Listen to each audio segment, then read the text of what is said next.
Daily নিউজে আপনাদের সকলকে আবারও একবার স্বাগত জানাই।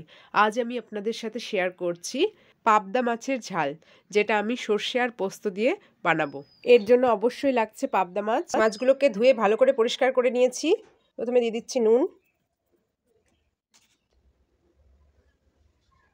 তারপরে দিয়ে দিচ্ছি হলুদ, আর দিয়ে দেব সামান্য সর্ষের তেল। দিয়ে এটাকে একটু ম্যারিনেট করে রাখবো।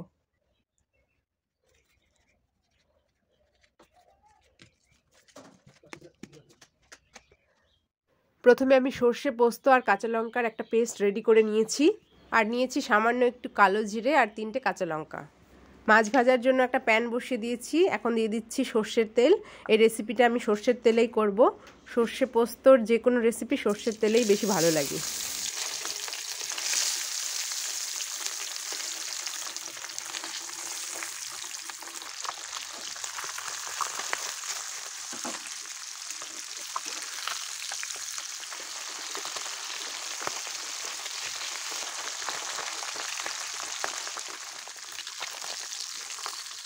মাছগুলোকে খুব ভালো করে 2 পিঠ ভেজে নিয়ে তুলে নিচ্ছি।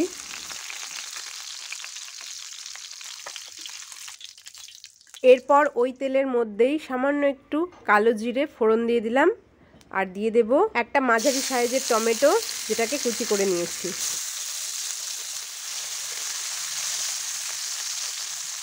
দিয়ে দিচ্ছি একটুখানি নুন, তাহলে টমেটোটা তাড়াতাড়ি গলে যাবে।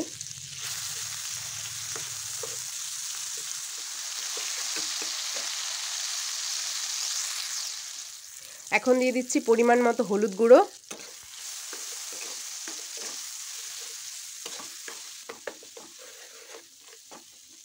এখন সর্ষে, পোস্ত, কাঁচা লঙ্কার যে পেস্টটা রেডি করে রেখেছিলাম ওটার মধ্যে দিয়ে দিচ্ছি জল।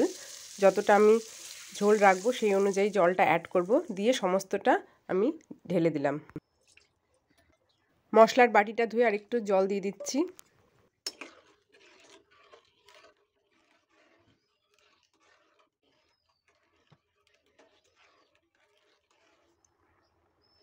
ঝোলটা এখন ফুটতে শুরু করেছে। এই পর্যায়ে আমি মাছগুলো অ্যাড করে দিচ্ছি।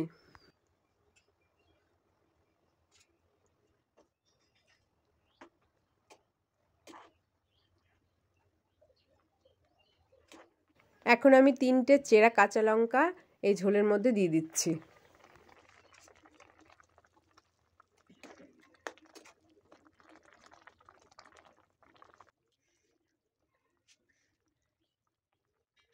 আগে অল্প পরিমাণে নুন দিয়েছিলাম, তাই জন্য এখন আরেকটু নুন দিয়ে দিচ্ছি স্বাদ মতো। এই পর্যায়ে আমি একটুখানি ধনেপাতা দিয়ে দিচ্ছি।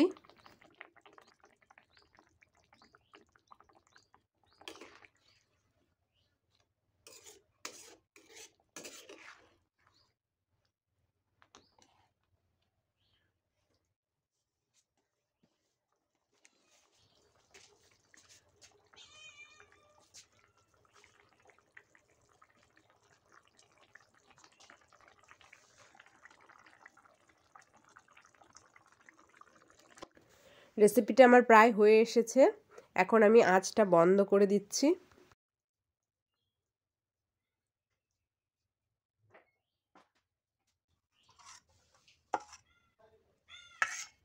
গরম গরম পাবদা মাছের ঝাল আমার রেডি।